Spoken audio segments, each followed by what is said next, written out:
I've had this car about 11 months now. I've put about 12,000 miles on it. The car had 134,000 miles when I got it, and now has 146,000.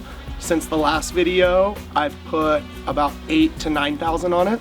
It's been good. I've had to replace very few things. It's never left me stranded. I've had to replace the expansion tank, which goes bad on every Boxster. No matter how many miles the car has, it's eventually gonna go bad. I've had to replace the alternator. My ignition broke, where it actually got my key stuck and snapped the top of my key off. I had to replace that, which costs about $150. Other than that, just maintenance, oil change, tires, nothing too extreme.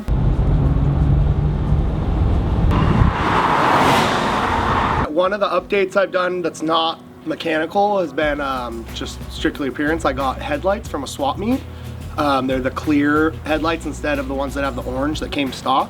And I got them for $80 for the set, which is unheard of. They usually sell for around $500 to $600 a piece. And then I ended up turning my old ones around and selling them for $250.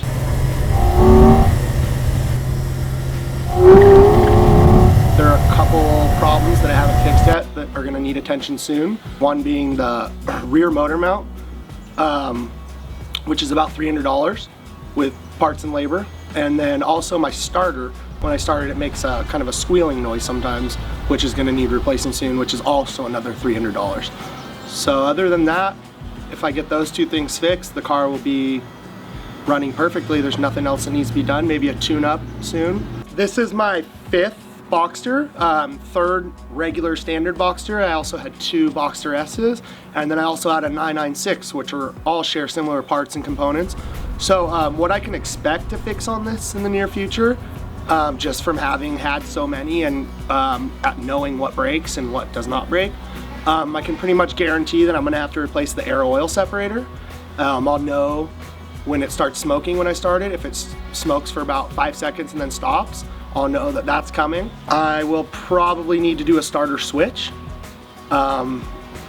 which is completely separate from the starter, which I replaced. It's just a little electrical component that's gonna cause my dash lights to kind of go haywire and start causing like little electrical malfunctions.